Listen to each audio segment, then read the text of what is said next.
Mesajul nostru, Asociația Apărătorii Drept de Credință, Asociației Culturale Cealaltă Românie, este acesta. Domnule George Simion, în calitatea de președinte al Partidului Aur din România, partid suveranist, și cel care a beneficiat în mod direct de susținerea poporului român cu privire la atașamentul domnului Călin Georgescu de acest partid. Vă cerem, declanșați procedura de suspendare a președintelui ilegitim Nicușor Daniel Dan. Astăzi, nu mâine, nu poimâine. În cazul în care veți face joc de glezne, cum ați făcut și până acum, arătând pe aici, pe acolo, suspendarea acestui președinte ilegitim și doar să încercați un soi de prostire a populației, noi vă spunem în mod direct, dacă nu o faceți astăzi și așteptați mâine sau poimâine, sunteți la fel de trădători, precum este Nicușor Dan și Bolojan. Pentru început doresc să transmit respectul meu personal și al membrilor și simpatizanților Asociației Apărătorii Drept de Credințe și Asociația Culturală Cealaltă Românie pentru toți românii care astăzi se află de ore întregi în fața Înaltei Curți de Casație și Justiție și îl sprijină în mod concret fizic pe domnul Călin Georgescu și pe toți cei care sunt acuzați pe nedrept de către procurorii de la Parchetul General. Mulțumim tuturor celor care sunteți pe toate conturile de socializare, sprijiniți pe toți cei care sunt prezenți acolo, redistribuiți live-urile acestora și faceți ca în toată țara și în toată lumea să se cunoască că românii se trezesc din ce în ce mai mulți și sprijină chiar și pe această perioadă de caniculă în condițiile acestea extreme, unde românii noștri stau cu capul în soare la 40 de grade acum în București, din ce s-a transmis, este undeva la nivelul solului pe asfalt, este undeva la 50 de grade și românii noștri stau cu picioarele pe trotuar, pe asfalt, unde temperatura este extrem de ridicată. Este de menționat acest lucru, este de respectat și noi de aici, de acasă, unde mai stăm la umbră, mai stăm undeva la un aer condiționat, mai consumăm băuturi răcoritoare, să fim, dacă nu putem face gestul de a merge în mijlocul lor, să le acordăm câte o sticlă de apă, cei din București, cei din apropiere, măcar să fim cu inima alături de sacrificiul lor. Pentru că acum este un sacrificiu și la propriu și la figurat, pentru că acești români stau acolo la plus 40 de grade. Tema din această zi se referă la politicienii noștri care se dau de ceasul morții, de grija față de români în această perioadă de stare de alertă energetică. Da? Noi reamintim că suntem acum într-o stare de alertă energetică decretată, nu știu în baza cui decret, legiferată, dată, nu știu care sunt competențele lui Bolojan de a declara stare de alertă, dar totuși a făcut-o. Omul acesta nu vrea să învețe absolut din nimic ceea ce se întâmplă, mai ales când vede că pe bandă rulantă îi se suspendă hotărârile lui la Curtea de Apel București. Deci, pe bandă rulantă sunt blocate toate hotărârile lui pentru că este un premier ilegitim. Oameni buni, deci Bolojan nu se mai află nici măcar în perioada de interimat de 45 de zile. Acesta nu mai are voie să emită niciun document, nici măcar pentru așa zisele treburi ale țării. Nu!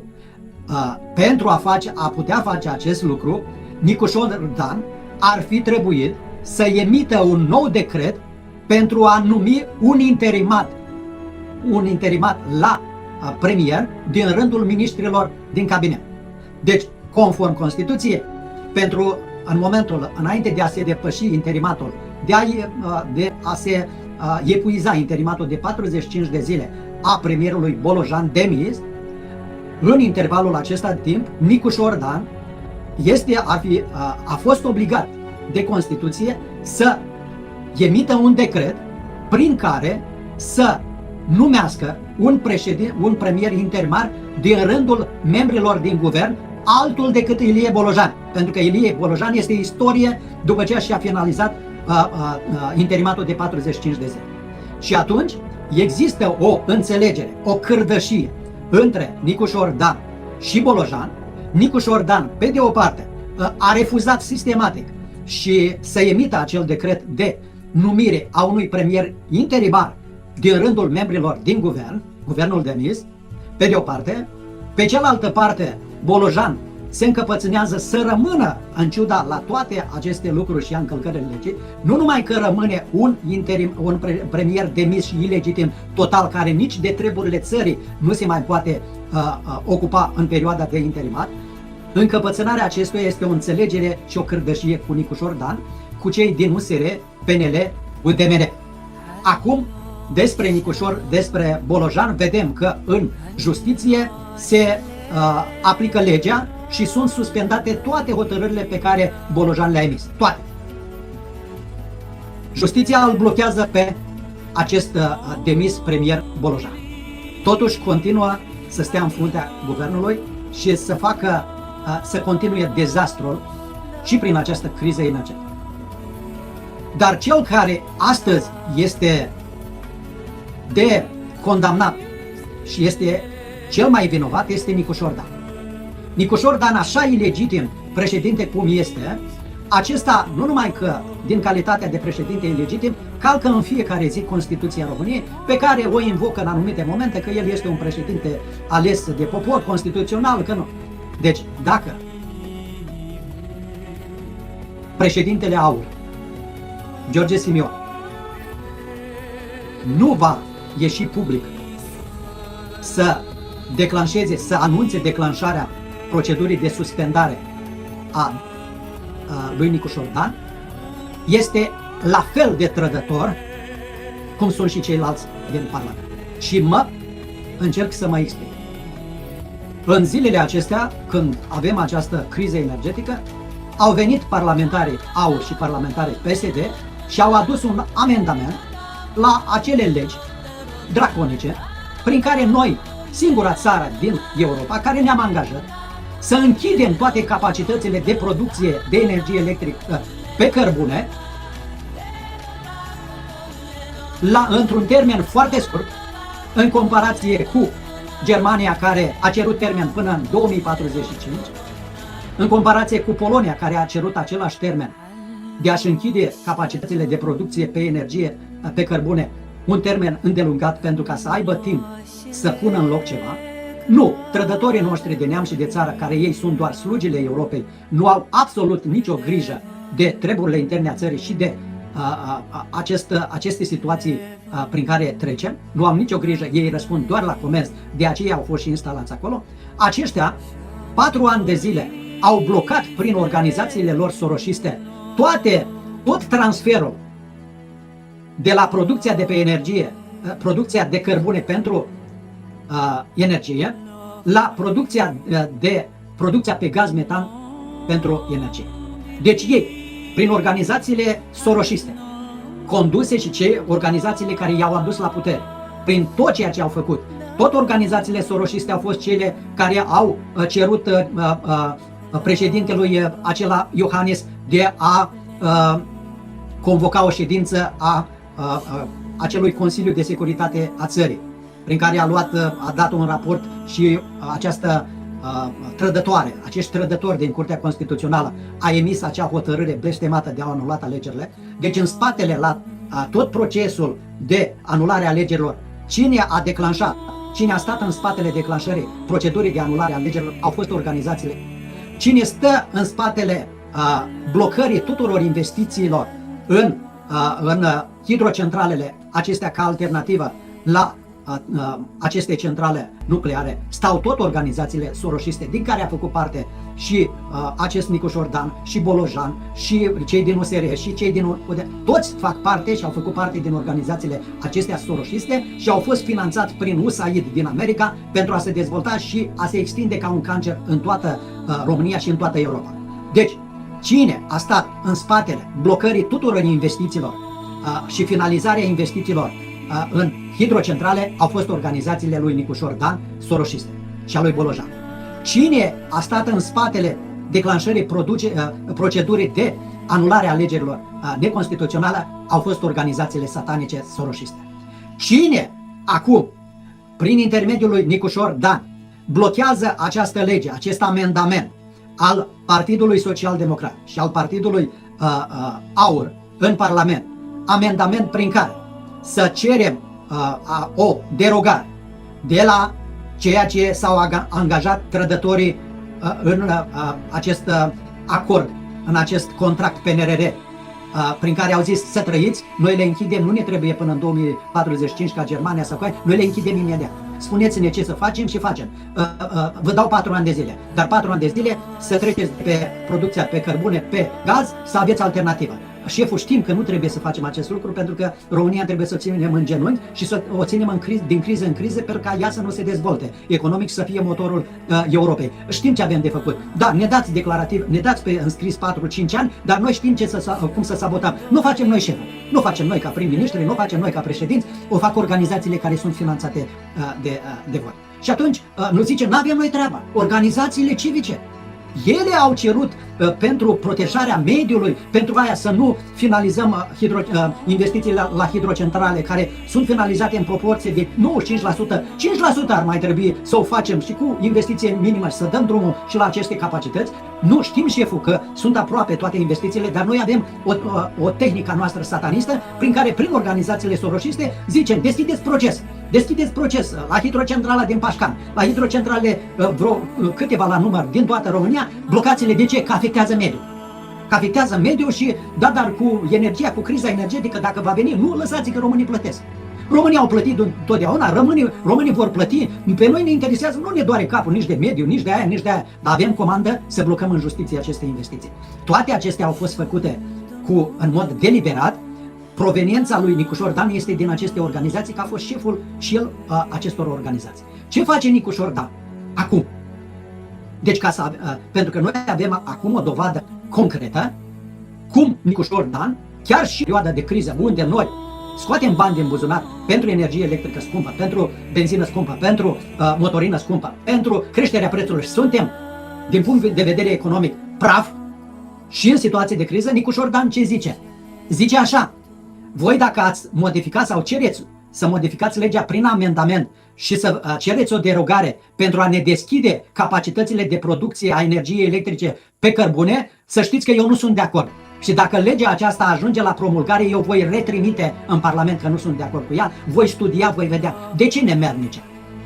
De ce nemernice vii în fața românilor cu atât tupeu și îi scuipi în față chiar în perioada aceasta de criză majoră? Nu numai în România, în toată Europa, și suntem la marginea prăpastiei și suntem cu un pas în foamete. Oameni buni, noi nu mai vorbim acum de confort sau disconfort. Nu mai vorbim acum că mergi la serviciu cu mașina sau pe jos.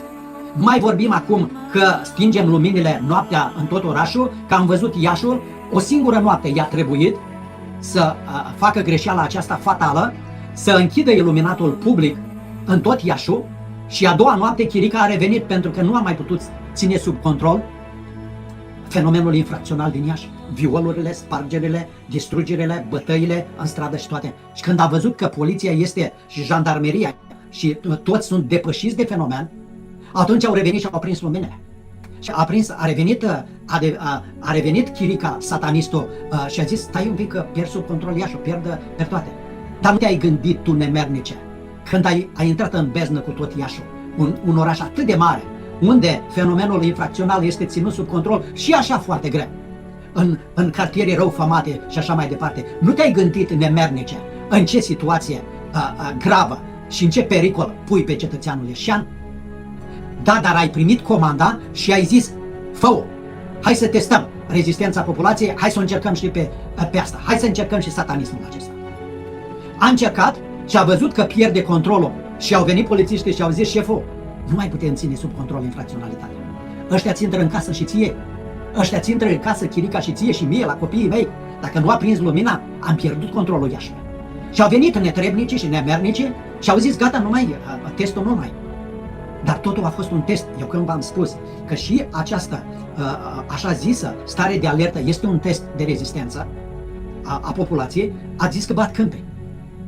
Domnule și domnilor, problema și criza este în toată Europa cu aceste cote scăzute ale Dunării.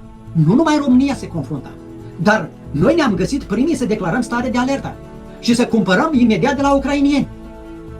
și să vindem la bulgari energie, surplusul de energie ieftină din panouri fotovoltaice și din ceea ce producem și să cumpărăm ucrainienii scump în orele de vârf. Păi aceasta ce să mai cheamă? Domnilor, ce să mai cheamă? Pentru că noi n-am avut grijă să facem investiții în stocarea energiei. Au avut grijă bulgarii, au avut grijă ucrainienii și alții, dar noi nu. De ce? Nu am fi putut face acest lucru? Ba da, dar tot sataniștii au blocat aceste investiții. Toți sataniștii care stau de 10 ani la conducerea acestei țări, îndeoseb de când a început Câțu, premierul Câțu, cel mai trădător, și a semnat acel PNRR cu Câciu de la Finanțe, ăștia au semnăturile pe documentul, contractul PNRR și pe toate clauzele și acordurile în care au vândut țara pentru așa zise sume pe care le primim. Dar din 22 de miliarde am absorbit vreo 10 miliarde pentru că tot organizațiile sataniste soroșiste au deschis procese peste procese și au blocat investiții autostrăzii Reghin Iași, Târgu Mureș Iași, pentru că se dădeau de ceasul morții că autostrada trebuie să treacă prin nu știu ce locuri protejate. Și nu am putut să ne încadrăm la jaloanele acelea de absorpție a miliardelor de lei. Deci, români, Nicușor Dan provine din organizațiile acestea satanice care au blocat dezvoltarea României pe banii europeni, în mod deliberat. Acest satanist și acest nemernic, care a fost numit de către sataniști la conducerea României, fără lege, fără vot, fără nimic, totul a fost fabricat, acesta vine și spune parlamentarilor AUR și parlamentarilor PSD, care au îndrăznit să amendeze legea aceea satanică, prin deschiderea tuturor capacităților de producție a energiei pe cărbune, vine și zice că el nu e de acord și va retrimite legea în Parlament. Păi tu, nemernici, când astăzi suntem fierți și la propriu și la figurat de canicula aceasta. Astăzi plătim mii de megawatts la prețuri ridicate fără precedent în istorie. Astăzi România plătește pe megawatt ora prețuri fără precedent în istorie. Ca să ne înțelegem foarte bine, fără precedent. Lucru pe care se va răsfrânge în facturile cetățenilor. Dacă nu astăzi, următoarea factură va fi resimțită în mod crunt. Mai mult decât atât, bașca peste acest lucru, acest bolojan demis va institui acele blocaje sau acele opriri ale capacităților de producție din țara noastră și va bloca total economia.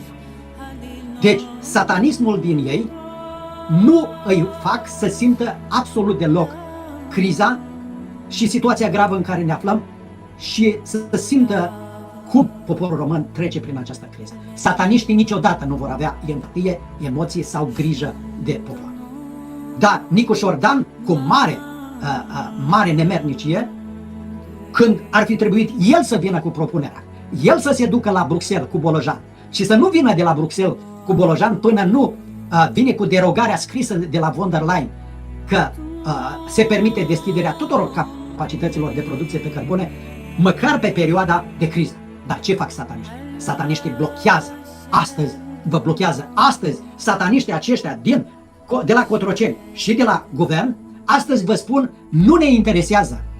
Nu ne interesează că fierbeți la propriu, nu ne interesează că închidem economia și producția, nu ne interesează că veți avea facturi gigant la energie, nu ne interesează nimic, ne interesează atât să răspundem și să stăm drepți în fața celor care ne-au trimis să distrugem România. Sunt vorbe mari? Cineva îndrăznește să mă combată și să spună dintre nemernicii progresiști că sunt vorbe mari pe care le spun acum? Înseamnă că ei nu văd ce se întâmplă pe Dunăre, nu văd ce se întâmplă afară, nu văd ce se întâmplă în Europa, nu simt și ei ceea ce simțim noi? Unde sunteți progresiștilor, bananierilor și purtătorilor de blugi? De ce nu îl trimiteți pe Nicușor Dan și pe Bolojan la Bruxelles să vină el cu derogarea, să nu mai fie nevoie de lege și de amendarea legii, să vină el direct cu derogarea, cel puțin pentru perioada de criză? De ce nu îl trimiteți? Că ne-ați trimis pe noi la Moscova, ne-ați făcut putiniști, ne-ați făcut trădători, ne-ați făcut în toate felurile, analfabeți. Dar pro-europenii voștri, care au zis că va curge mierea și laptele după ce va fi ales Nicușor Dan și va avea legăturile puternice cu Bruxelles și toți banii vor fi absorbiți, toate investițiile în infrastructură, tot va curge, va înflori toată România după mai 2025, dacă îl v-ați alege pe Nicușor Dan. Acum să vă spălați pe cap cu Nicușor Dan, că și voi îl înjurați din toate părțile pe Nicușor al vostru. Dar acum, dincolo de înjurături, pe noi ne interesează ce punem pe masă și ce avem acum. Și mesajul nostru, Asociația Apărătorii Drept de Credință, Asociației Culturale Cealaltă Românie, este acesta. Domnule George Simion, în calitatea de președinte al Partidului AUR din România, Partid Suveranist, și cel care a beneficiat în mod direct de susținerea poporului român cu privire la atașamentul domnului Călin Georgescu de acest partid. Vă cerem, declanșați procedura de suspendare a președintelui ilegitim Nicușor Daniel Dan. Astăzi, nu mâine, nu poimâine. În cazul în care veți face joc de glezne, cum ați făcut și până acum, arătând pe aici, pe acolo, suspendarea acestui președinte ilegitim și doar să încercați un soi de prostire a populației, noi vă spunem în mod direct, dacă nu o faceți astăzi și așteptați mâine sau poi mâine, sunteți la fel de trădători, precum este Nicușor Dan și Bolojan. Toată această cerere se sprijină pe realitate. Până acum am avut de discutat că Bolojan, că Nicușor Dan nu acceptă la consultări partidele parlamentare, că nu a numit un premier, că nu a... Și acolo sunt motive și au fost motive de suspendare. Dar astăzi, când Nicușor Dan spune parlamentarilor care amendează o lege pentru a traversa o criză, că el nu este de acord și că o va bloca, nu o va promulga și o va retrimite în Parlament, chiar și procedura aceasta de retrimitere, prin care pierdem zile, ore și poporul român intră într-o criză din ce în ce mai mare și în înfometare, și dacă tu și partidul tău astăzi nu luați această decizie și declanșați această procedură de suspendare a lui Nicușor Dan, sunteți la fel de trădători ca și mine. Nu există niciun motiv, nu există nicio circunstanță, nu există absolut nici măcar un cuvânt de justificare. Dacă astăzi nu veniți în fața poporului român și să ne anunțați că ați declanșat procedura de suspendare a președintelui ilegitim Nicușor Dan, care refuză și a declarat, doar pentru simplu fapt că a declarat că nu va promulga o lege prin care să se deschidă capacitățile de producție și să traversăm criza. Doar pentru această declarație Nicușor Dan într-un stat european ar fi trebuit să-și dea demisia. Dar voi, parlamentarii, dacă el nu o face și nu o va face, voi aveți obligația față de poporul român să declanșați procedura de suspendare. Nu o faceți. Sunteți la fel de trădători ca ei. La fel de trădători ca ei. Nu mai interesează câte voturi ai, câte nu ai. Vină în fața poporului român, Simioane. Vină în fața poporului român, așa cum îți place să vii cu toți în spate, cu toți parlamentarii tăi. Vină în fața poporului român și spune că astăzi, 5 august 2026, Partidul AUR a declanșat procedura de suspendare a președintelui ilegitim Nicușor Daniel Dan. Astăzi. De aceea, stimați prieteni, și voi închide cu acest lucru. Spuneți că eu tremur din cap, că mă enervez, că oameni buni. Eu am 4 copii. Eu am 4 copii și 5 nepoți. Eu am o responsabilitate, în primul rând, să mă lupt pentru familia mea. Păi cum pot eu să-i văd pe copiii mei și nepoții mei plângând de foame și eu, înainte de a ajunge la acest dezastru în familia mea, eu să fi tăcut ca un fricos și ca un nemernec? Cum aș putea eu să pot să suport și conștiința mea să suporte așa ceva când aș fi putut să fac ceva și n-am făcut și familia mea să întindă mâna pe stradă de foame? Că acolo vom ajunge. Nu sunt lucruri mari, nu sunt lucruri care să vă înfricoșeze. Nu, dacă nu-i stopăm pe acești sataniști și nu ne gestionăm foarte bine situația aceasta de criză energetică, care în lanț va atrage toate celelalte crize de producție industrială, de producție alimentară, de aprovizionare, toate vor fi atrase în lanț de la această criză energetică. Și în cele din urmă, rezultatul va fi înfometarea populației. Și copiii mei să fie înfometați prin politicile sataniste a celor care au fost numiți la Parlament, la guvern, și eu să stau cu mâinile în sân? Nu, nu. Am cuvântul, am vocea, am graiul, am această minte, am această inimă de român. Vin, cer public să o faceți și dumneavoastră. Să o faceți și dumneavoastră. Lăsați toate.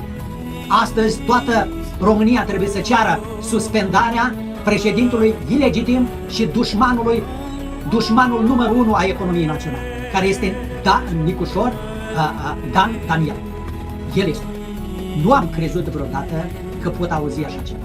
Într-o situație de criză majoră, că un așa zis președinte va bloca o lege prin care parlamentarii înțeleg că trebuie să facem absolut orice ca noi, poporul, să nu ajungă la foame. Și acesta vine fără niciun fel de reținere și zice: nu sunt de acord, trebuie să ne încadrăm pe ceea ce spune Europa și eu nu voi promulga legea și o voi trimite în Parlament. Și zilele trec și economia se produce. Treziți-vă!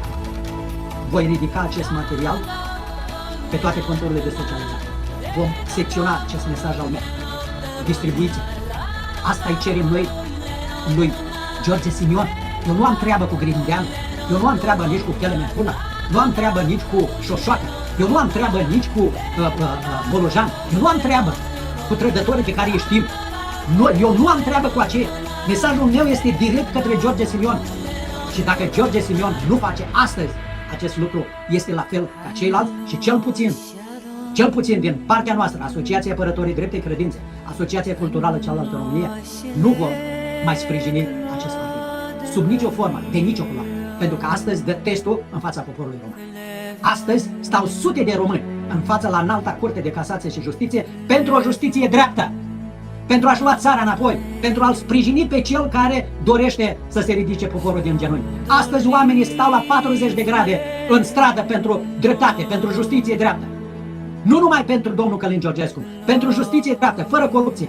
Și dacă astăzi George Simion, de unde este acolo, în cameră, cu aer condiționat și cu cravată la gât, dacă nu vine astăzi să declanșeze procedura de suspendare a lui Nicușor Daniel, este la fel de trădător și este în rândul trădătorilor.